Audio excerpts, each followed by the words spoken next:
Você já parou para pensar que você pode ser uma bênção para a sua família?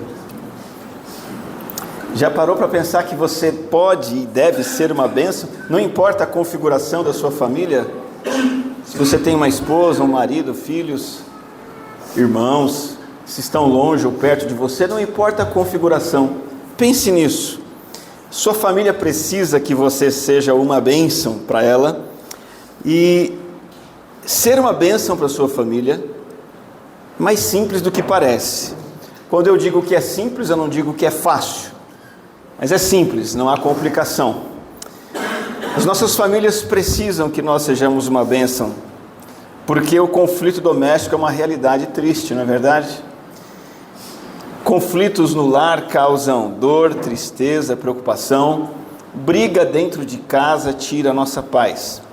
Eu acredito que de todas as crises humanas, a crise que mais nos estressa e nos angustia é a crise familiar. E a crise familiar é uma realidade diante da qual você deve se posicionar diante de Deus e dizer: Deus, eu quero ser uma bênção na minha família. De 2022 para 2025, de cada 10 casamentos, 5 já acabaram em divórcio. Nós estamos falando também de pais que cada vez mais não conseguem se entender com os filhos, filhos que não conseguem se entender com seus pais. E aí o lar, que deveria ser o lugar de descanso, de segurança, de refúgio num mundo hostil, o lar acaba se tornando o mais sofrido campo de batalha.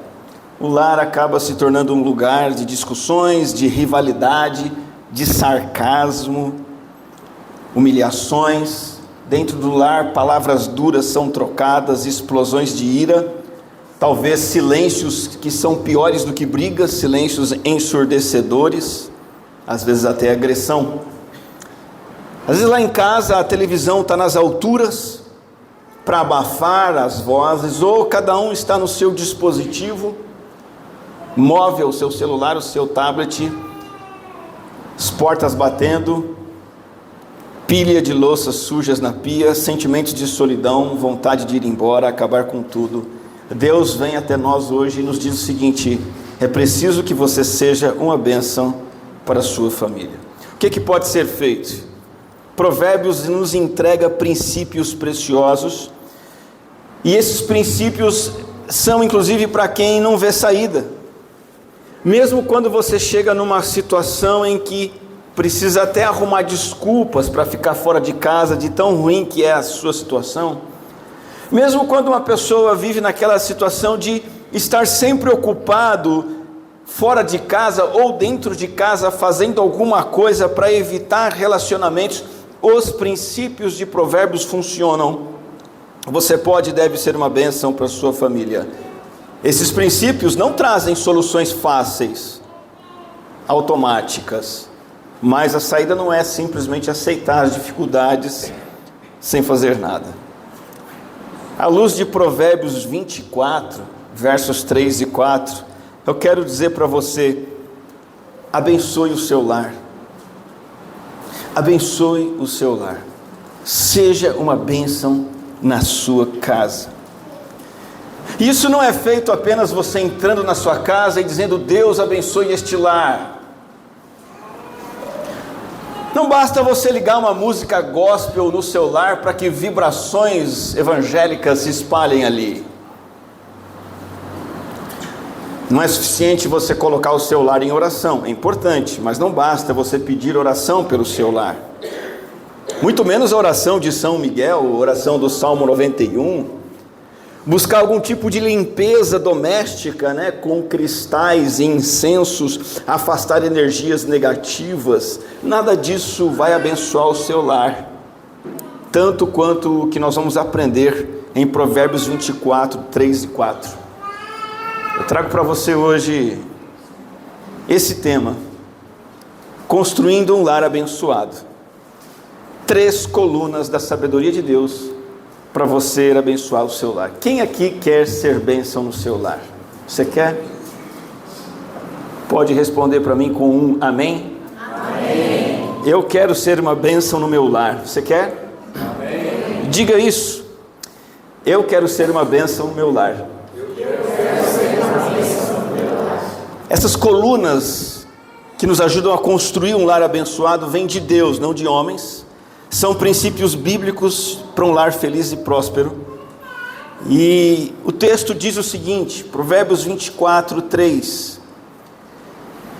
Com sabedoria se constrói a casa, com discernimento se consolida, pelo conhecimento seus cômodos se enchem do que é precioso e agradável.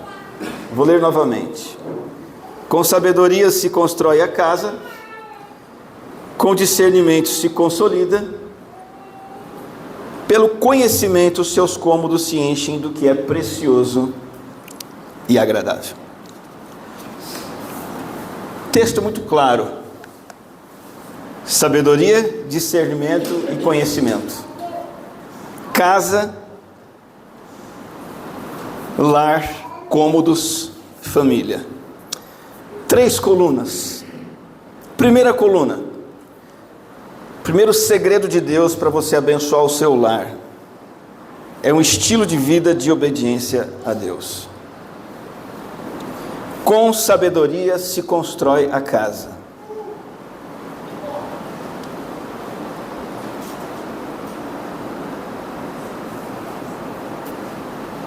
Não temos aí? Não temos. Vamos sem slide. Com sabedoria se constrói a casa. A sabedoria é aquilo que você usa para construir a casa. Com sabedoria se constrói a casa. A casa de alvenaria é feita com tijolo, com cimento, no piso, revestimento, ferro.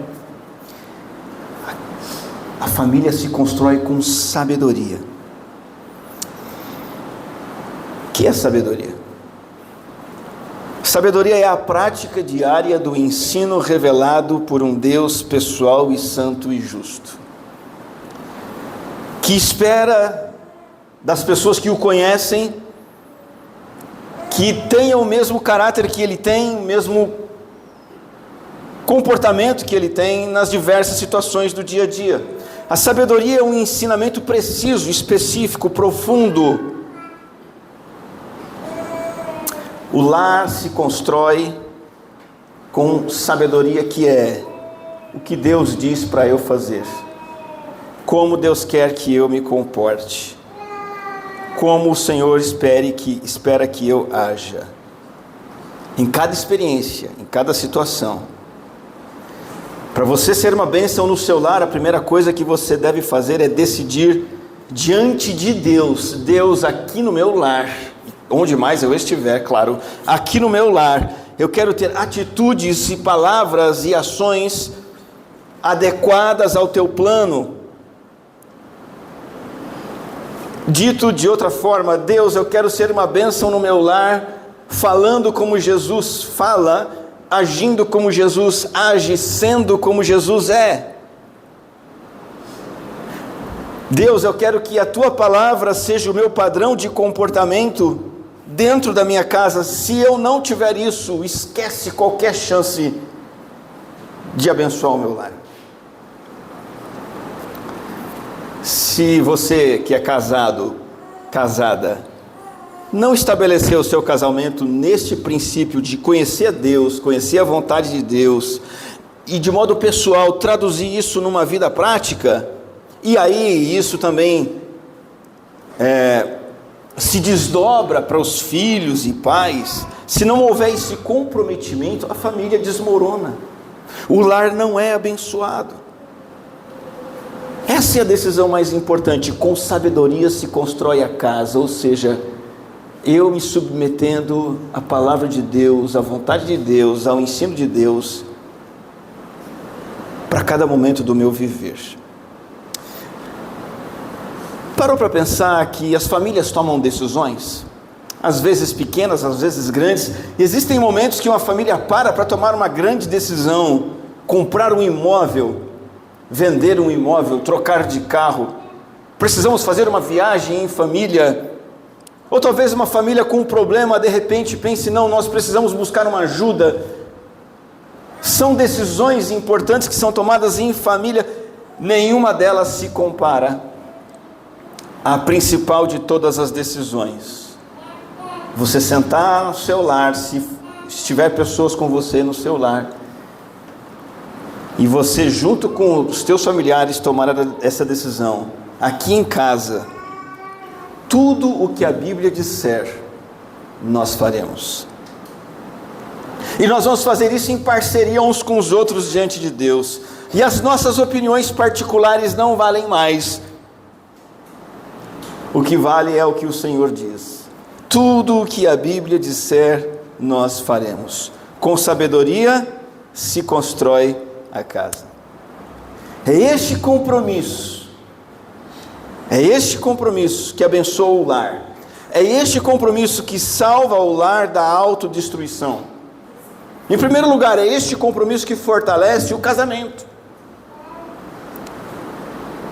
Em segundo lugar, é este compromisso, tudo que a Bíblia disser, nós faremos. É este compromisso que dá aos filhos uma base estável para eles crescerem, se desenvolverem. Com sabedoria se constrói a casa. É este princípio que dá aos pais tranquilidade para com os seus filhos. Aliás, falando sobre pais terem tranquilidade com os seus filhos, deixa eu dar um exemplo do que eu estou falando, bem genérico, bem abrangente, mas acredito que seja preciso. Você que é pai e mãe, pense comigo, o que você prefere que o seu filho diga para você saindo de casa? Pai, eu estou indo para uma balada, começa às 11, não tem hora para acabar, vai estar lotada de gente, vai ter banda, os meus amigos parece que vão fazer algumas coisas erradas lá, mas eu não vou me envolver com nada daquilo. Você ficaria tranquilo com o seu filho dizendo isso para você? Ou seria melhor o seu filho dizer, pai, eu estou indo lá na igreja, vai ter um encontro de jovens e depois um futebol, e nós vamos comer pão com mortadela e Coca-Cola, e aí eu volto para casa. Qual das duas programações vai deixar um pai e uma mãe mais tranquilo? A segunda. Com sabedoria se constrói a casa. O que a Bíblia disser, nós faremos. Essa é a grande decisão. E você pode dizer, bom, mas essa decisão eu só posso tomar sozinho, lá em casa ninguém é crente, ou os meus familiares não estão perto de mim, a minha mãe mora em outro lugar, eu não tenho filhos, não importa. Continue praticando o ensinamento, a sabedoria, a orientação de Deus em tudo no seu dia a dia, e é isso que Deus vai usar para você abençoar o seu lar, não importa a configuração dele. Faça esse compromisso sozinho, é a sua única alternativa. Então prossiga, enquanto você pensa e diz, eu quero ser uma bênção no meu lar, prossiga neste compromisso de conhecer a Deus, estudar os caminhos de Deus, descobrir o plano de Deus para o seu dia a dia, e deixar que este relacionamento com Deus seja o seu guia em todos os assuntos, e Deus vai usar isso para que outros sigam você. Inclusive faço uma sugestão, você que tem a família formada, mora junto com pessoas que também são crentes em Cristo, sabe uma coisa interessante de você fazer?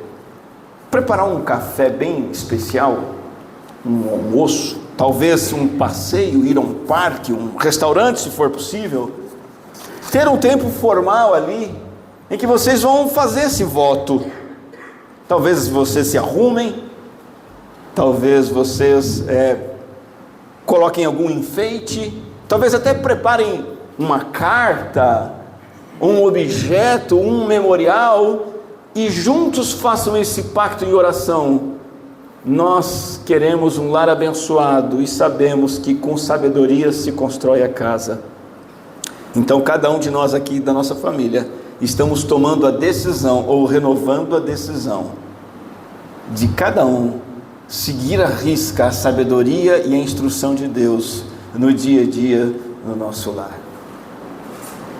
Você pode trazer dinheiro para sua casa, mas se você não for sábio, você vai destruir o seu lar. Você pode trazer curso de inglês, informática, você pode ensinar inteligência artificial para sua família, você pode preparar as melhores comidas para sua casa, você pode deixar a sua casa limpa, a sua casa pode ser um brinco, ter os melhores lençóis, as melhores toalhas, você pode trazer do bom e do melhor para o seu lar, mas se você mesma não for sábio no seu modo de agir diário, você não estará sendo uma bênção no seu lar. Primeira coluna, para construir um lar saudável, com sabedoria se constrói a casa. São 3. Vamos para a segunda? Volte na sua Bíblia para o versículo 3, a parte B, que diz assim: com discernimento se consolida. A segunda coluna é o discernimento que consolida uma casa. Então eu construí com sabedoria, e agora eu consolidei com discernimento. É diferente, é outra coisa, é um passo além. Que discernimento é esse? Eu vou dizer para você, resumido. Essa segunda coluna está falando de participação ativa de cada membro da família na família. Participação com discernimento de cada membro no dia a dia do lar.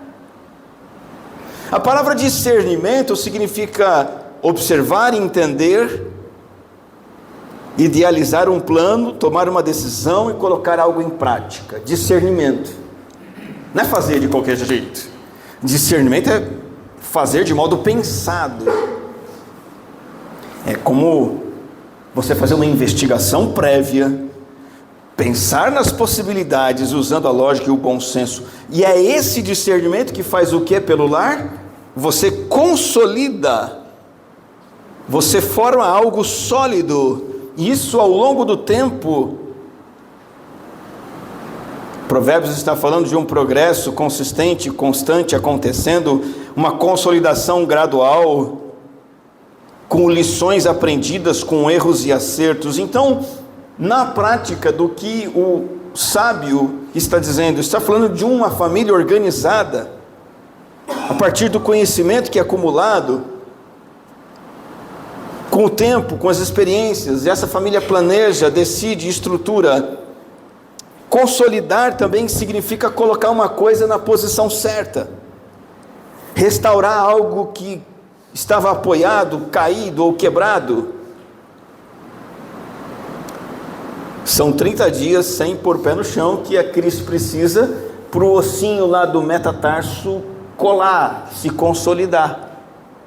Consolidar é isso. A família se consolida com o tempo e com o discernimento. Então, uma casa precisa de renda. Quem vai prover essa renda? Como? A casa precisa dos seus bens serem mantidos. Nós vamos cuidar dos nossos bens, do nosso consumo, como? Com discernimento se consolida. A nossa casa tem uma rotina, tem refeições, tem limpeza para fazer. Quem pode fazer o quê? Melhor.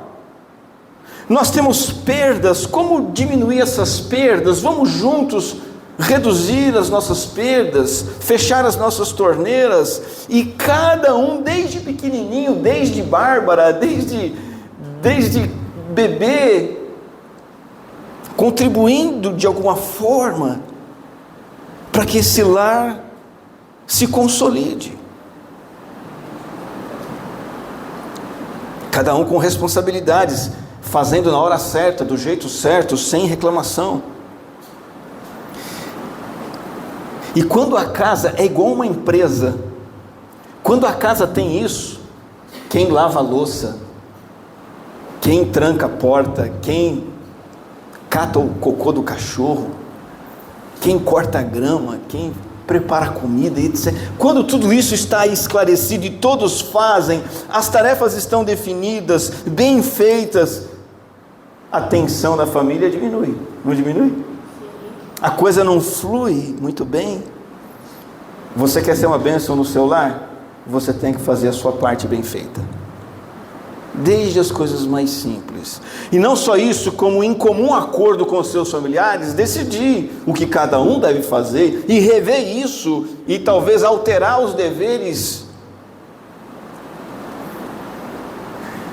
E cada um faz isso sem esperar recompensa, reconhecimento.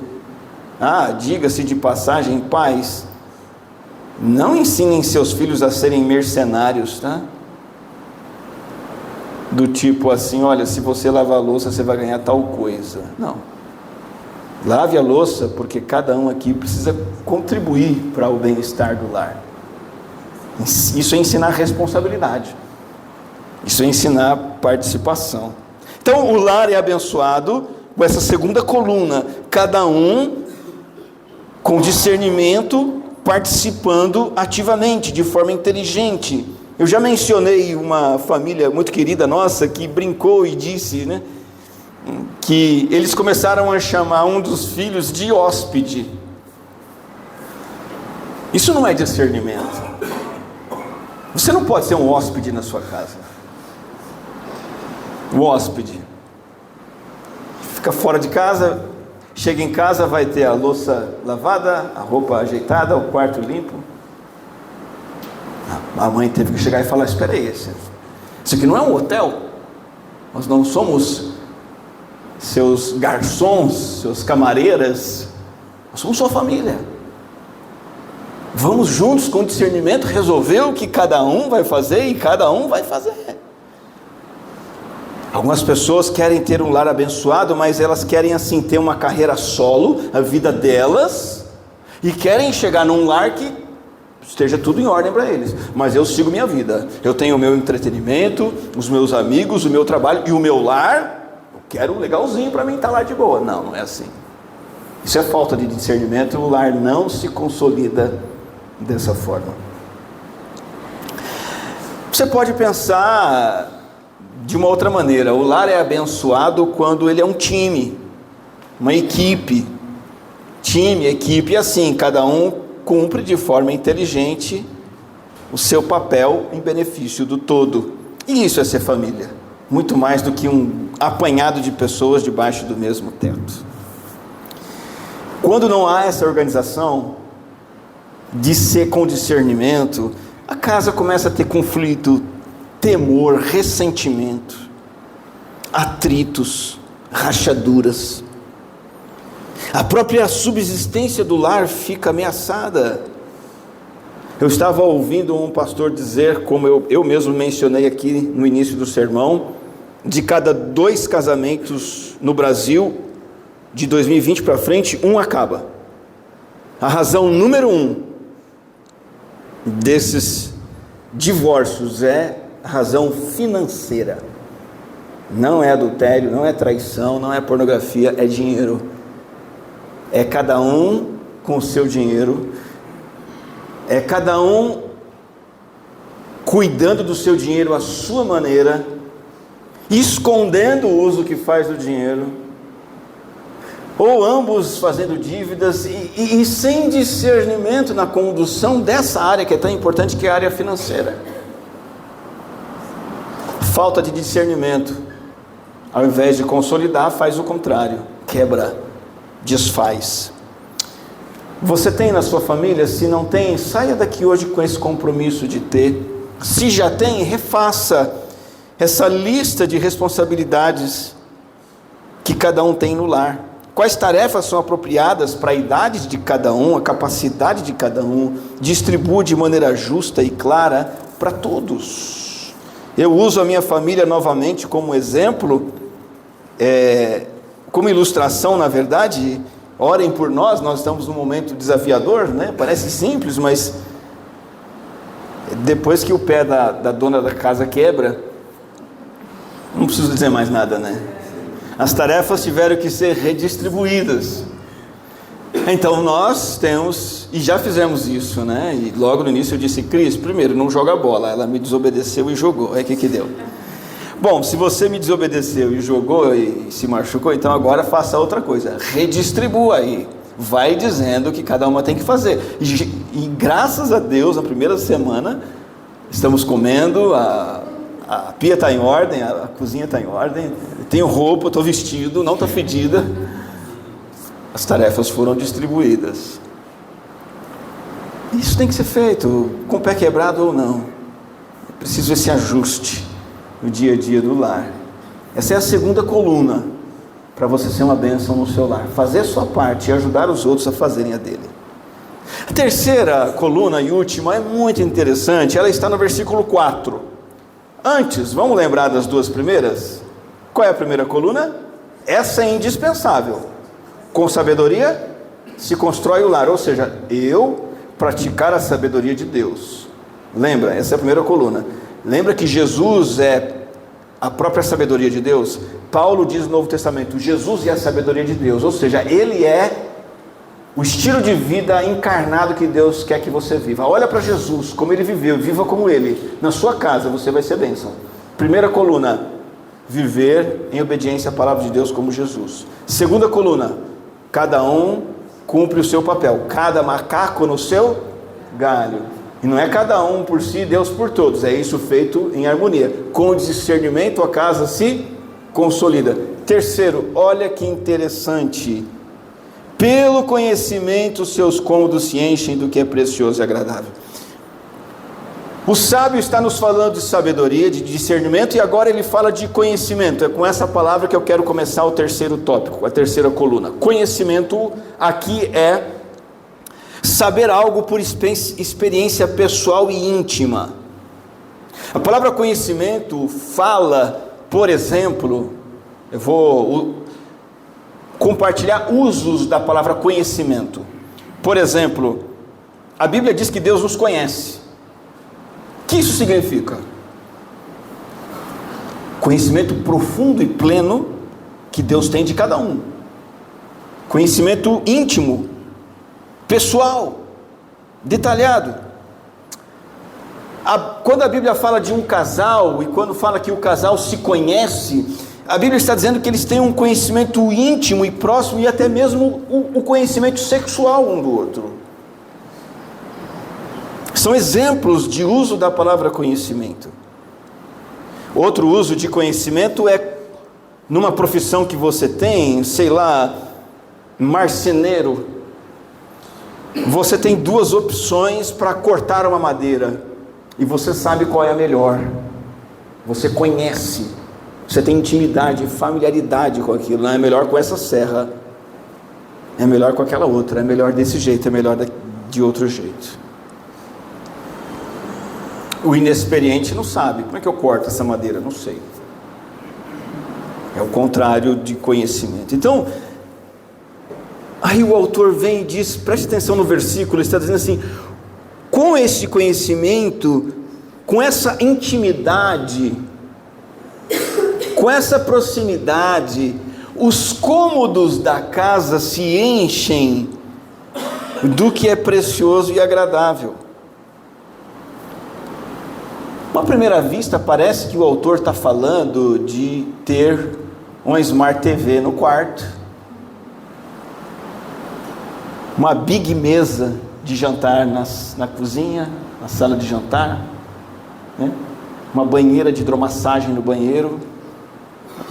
Porque ele está falando aqui, os cômodos se enchem do que é precioso e agradável. Lá na despensa da cozinha tem mel, tem granola, tem vinhos, queijos. Será que é disso? Pelo conhecimento a casa se enche dessas coisas que são preciosas e agradáveis? Não é isso.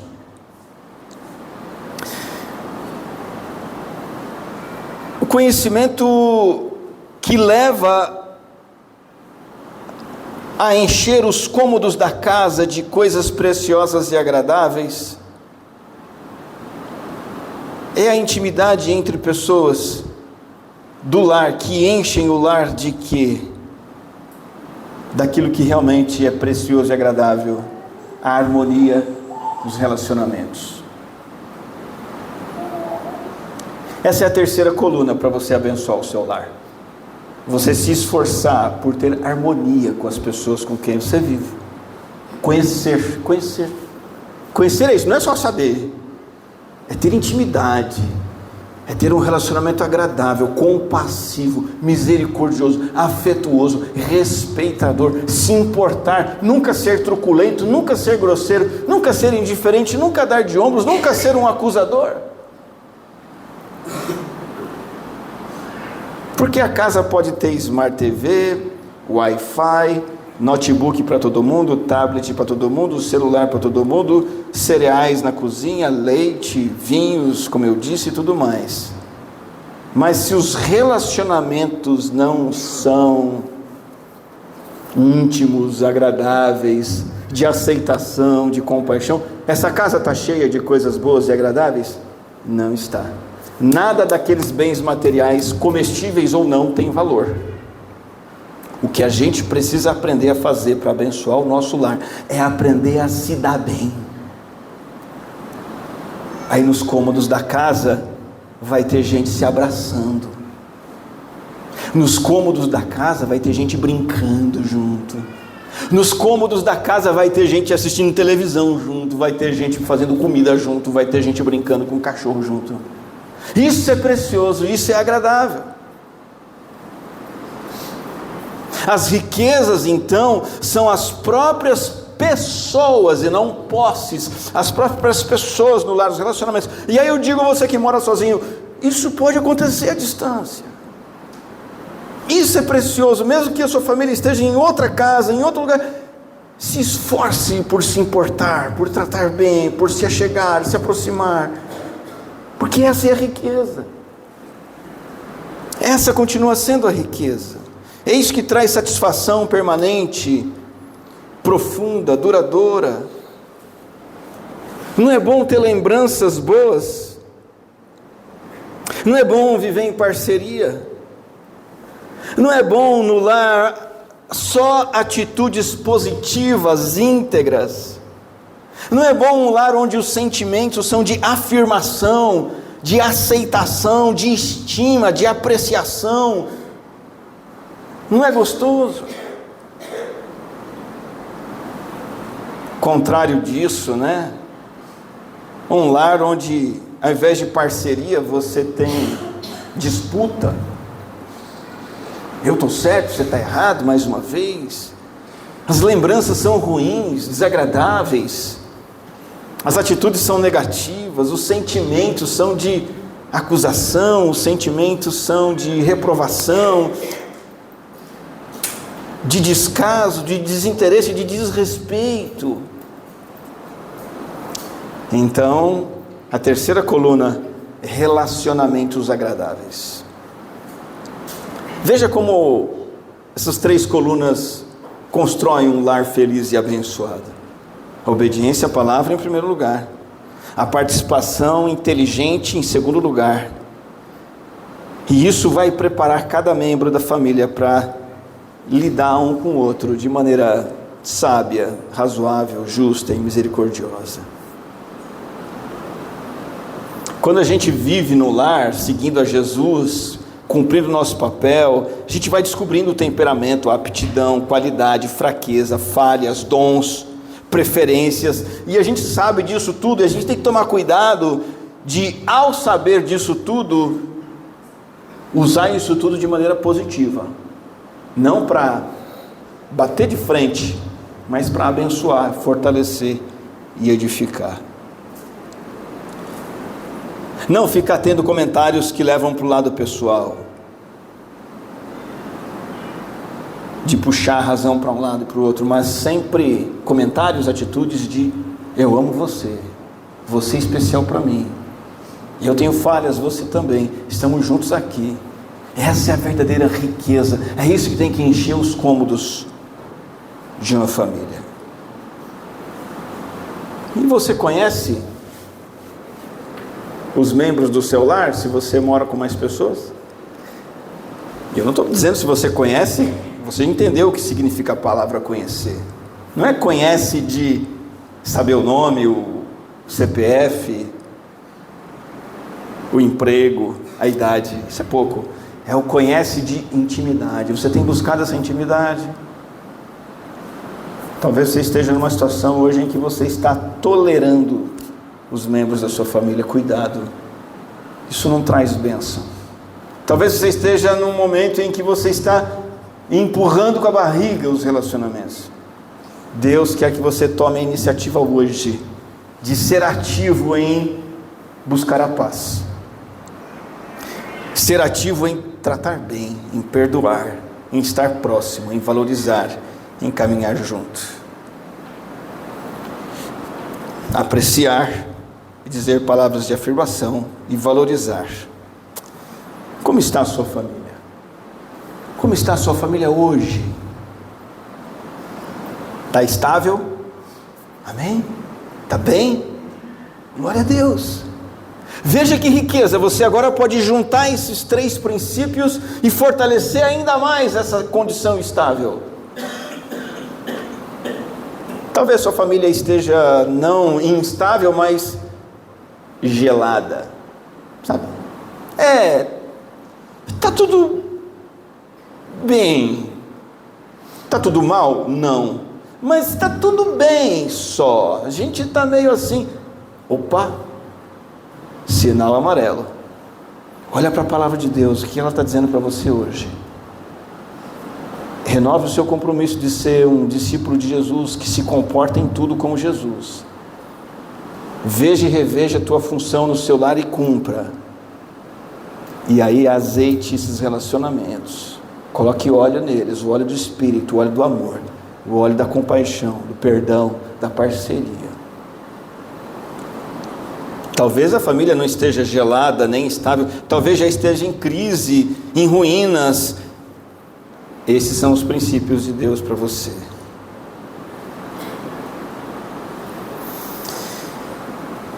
Mais uma coisinha. Você não pode convencer os outros a fazer essas coisas que Provérbios diz. Pode? Não. Mas você pode e deve mudar. Você pode e deve colocar essas coisas em práticas. E aí você vai poder esperar que Deus faça com que o teu exemplo traga e arraste outros com você. Queridos, são essas as estruturas básicas de um lar feliz e abençoado. A sabedoria de viver na palavra, o discernimento de cumprir o seu papel e o conhecimento de se relacionar com amor, com compaixão, com valorização. Esse é o segredo para um lar feliz e próspero, um lar emocionalmente seguro, um lar espiritualmente rico. Com essa mensagem eu introduzo uma série de reflexões dominicais sobre provérbios e a família. Vamos falar ao longo desse ano sobre casamento e demais relações familiares. E eu convido você a acompanhar essas mensagens, aproveitar delas, entender e ver quanta sabedoria da palavra de Deus nós temos para as nossas famílias, começando com essa. Com sabedoria se constrói, com discernimento se consolida e com conhecimento a casa se torna agradável, com conhecimento íntimo, com intimidade. Vamos orar ao Senhor. Obrigado a Deus por nos amar tanto assim, por nos dar a direção, por saber que o Senhor se importa com os nossos lares e tem o melhor para as nossas famílias. O Senhor mesmo sabe o que vai em cada lar aqui representado, ó Deus, e nós invocamos o Teu nome e pedimos que o Teu Santo Espírito venha interferir, abençoar, entrar, tocar em cada casamento, em cada relação pai e filho, em cada relacionamento familiar. E que a Tua sabedoria, o Teu discernimento e o conhecimento possam ser as estruturas, as colunas dos nossos lares. Que os nossos lares sejam cheios de alegria, canção e louvor. Que os nossos lares sejam abençoados, ó Deus, pela presença do Senhor Jesus. Que haja em nós amizade com o Senhor e que a amizade que temos com o Senhor defina também um vínculo de amizade uns com os outros. Não sejamos inimigos, que não sejamos distantes, nem indiferentes em nossos lares, que sejamos amigos do Senhor, como o Senhor é o nosso amigo. Nós Te louvamos e bendizemos o Senhor e pedimos isso em nome de Jesus. Amém.